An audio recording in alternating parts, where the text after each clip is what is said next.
Imagine this. A whole nation, caught up in celebrating its independence, full of pride, and then bam, suddenly there's this huge, really passionate argument about history itself erupting. Yeah, that's pretty much exactly what went down in India this August. It's quite something. And that's what we're diving into today. A really significant moment, this powerful critique that came out on August 16th, 2025. It was from Thiruvananthapuram, down in Kerala. Right, from the chief minister there, Pinarayi Vijayan, and he was directly challenging Prime Minister Modi's big Independence Day speech from the Red Fort, which had just happened the day before. So this isn't just like typical political back and forth. This cuts deeper, doesn't it? Oh, absolutely. It's a fundamental clash, really, over who gets the spotlight in India's freedom story and, crucially, why they get it.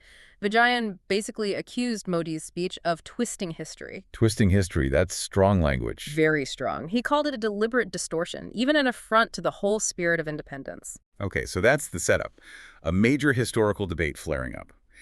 Our mission today, then, is to unpack this. We need to look at the history behind it, the specific figures involved. And what it all tells us about how a nation remembers its past. It's really a tug-of-war over India's identity. Let's start with the backdrop. August 15th, Independence Day in India. It's a huge deal, right?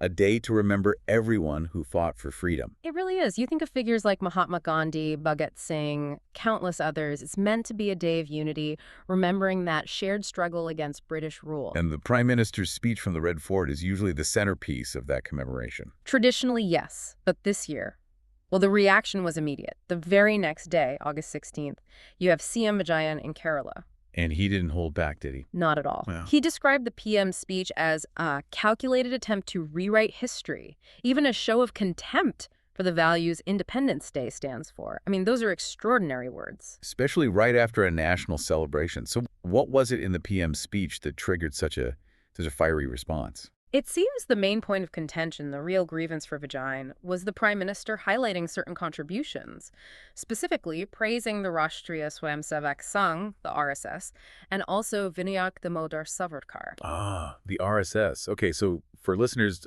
maybe less familiar, that's a Hindu nationalist organization founded way back in 1925. Exactly. And for Vijayan, putting the RSS in the spotlight on Independence Day, well, that was deeply problematic. He argued it clashes with the idea of national unity the day is supposed to represent. So you've got these two views, right? Supporters see the RSS as, fostering national pride, culture. But critics, like Vijayan, argue they were kind of separate from the main independence movement and maybe aligned with more divisive ideas. That's the core of the criticism. Vijayan argues they stayed aloof, and he points to specific historical moments to back this up. Like what? What specifics did he bring up? Well, a big one was the fact that the RSS was actually banned for a while in 1948. This was right after Mahatma Gandhi's assassination, a time when their activities were under really intense scrutiny. Okay, so he's drawing a line from that past event to the present praise. Precisely. And he didn't stop there. He also referenced something pretty specific, an editorial in The Organizer, which is seen as the RSS mouthpiece. An editorial. When was this from? November 26th, 1949. Which is significant because that's the exact day India's Constituent Assembly adopted the Constitution. Wow.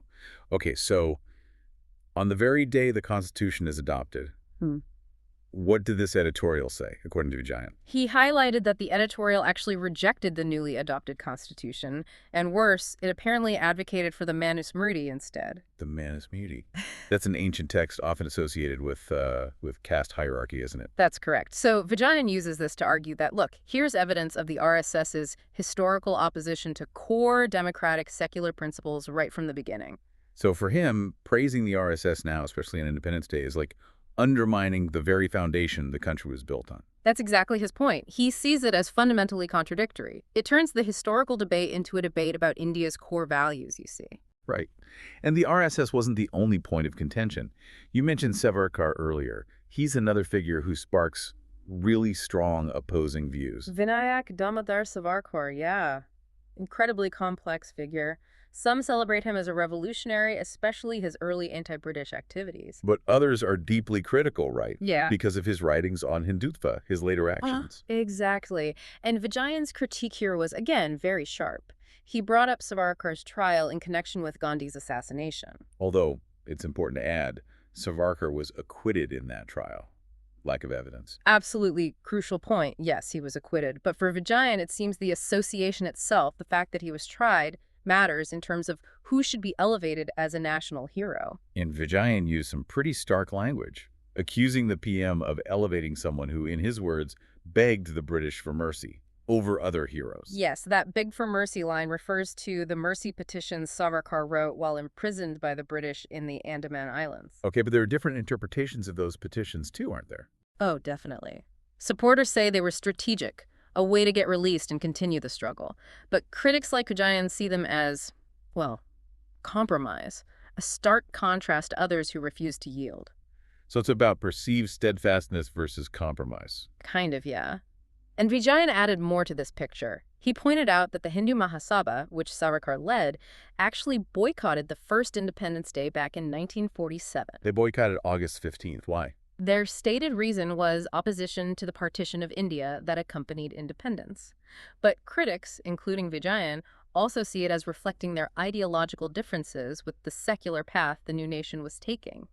Evidence, he argues, of a disconnect from the mainstream national cause. So building a case, incident by incident. And wasn't there something about a greeting card? That sounds odd. Yeah, that was another point Vijayan raised. Apparently, a greeting card from the Union Ministry of Petroleum featured Savarkar's image placed above Mahatma Gandhi's. Above Gandhi. Yeah. Seriously. That's what Vijayan claimed. And he didn't just see it as, a design mistake. He called it part of a larger conspiracy. A conspiracy. To do what? To deliberately diminish the legacy of figures like Gandhi. Driven, he said, by a fear of India's true history. That's a very serious accusation about intent. It really is. It suggests this isn't just about adding figures to the pantheon, but potentially about replacing or downplaying others. And that connects to Vijayan's broader critique. It wasn't just about the RSS or Savarkar as individuals. He also questioned another recent decision by the Modi government. Which one? Designating August 14th, the day before Independence Day, as Partition Horrors Remembrance Day. This was decided back in 2021. Okay, remembering the horrors of partition seems understandable on the surface. What was Vijayan's issue with it? He questioned the timing and the potential intent. He suggested that focusing on the trauma of partition right before the celebration of independence might actually undermine the celebratory spirit of August 15th. Sort of shifting the emotional focus. Perhaps. He framed it as potentially part of a pattern, prioritizing narratives that could be seen as divisive right alongside the celebration of unity. So how does Vijayan frame the ideal vision of the freedom movement then? What's he contrasting this with? He really emphasized its collective nature. He stressed that it wasn't just one group or ideology. It was people from literally all walks of life, different religions, castes, political beliefs standing together against colonialism. An inclusive, broad-based movement. Exactly. And he contrasts that strongly with what he calls the RSS's promotion of Hindutva nationalism. Which, just to clarify for listeners, is the ideology seeking to define Indian identity primarily through Hindu culture and heritage. Right. And Vijayan argues that this kind of nationalism inherently clashes with the inclusive spirit that actually won India its independence. It narrows the definition of who belongs, in his view. Which brings us back to Kerala and Vijayan's role there. Why is he so consistently vocal on these national historical debates? Well, politically, Vijayan leads the Left Democratic Front, the LDF government, in Kerala.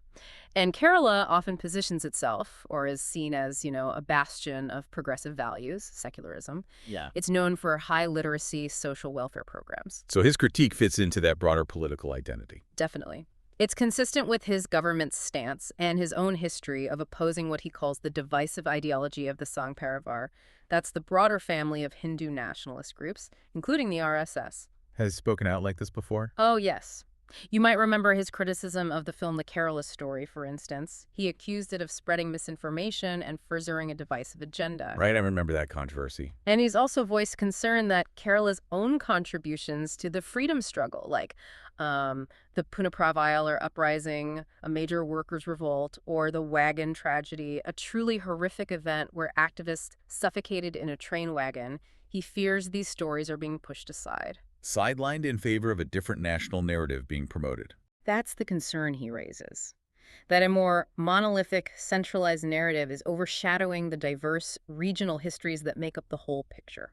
So, when you step back and look at all this, It really is more than just politics, isn't it? It feels like a fundamental battle over the story India tells itself. It absolutely is. A real tug of war over India's identity, its soul even. How its history is remembered, how it's taught. Think about it in, say, a classroom. What kids learn about the freedom struggle? Do you focus on Gandhi's nonviolence, Bhagat Singh's revolutionary path, or do you bring in organizations like the RSS? And the answer really depends on who's writing the textbook, who's shaping the curriculum. That power to shape the narrative is immense. And the risk, then, is that by focusing so much on certain figures or groups, You inevitably marginalize others. The communists, the socialists, various regional movements, revolutionaries with different ideologies, their sacrifices might get downplayed or just forgotten. which isn't just, an academic point. It affects everything: policy, education, public memory, national holidays, how the nation sees itself moving forward. Exactly. History isn't just this static thing in the past. It's alive, it's contested, it's constantly being reinterpreted, especially by those in power. So we've really dived deep into this firestorm that erupted in India this August. It lays bare just how contested history and national identity can be. It really does. It forces us to think about what it actually means to honor the freedom struggle in all its complexity. And it leaves you, the listener, with a question, doesn't it? Hmm. How many different versions of history can one country hold on to? Hmm. What's our own responsibility, to really dig into the narratives we're given, whether they come from speeches or textbooks or films? Yeah, how do we question them critically? This whole episode shows just how vital and sometimes how fraught that process really is.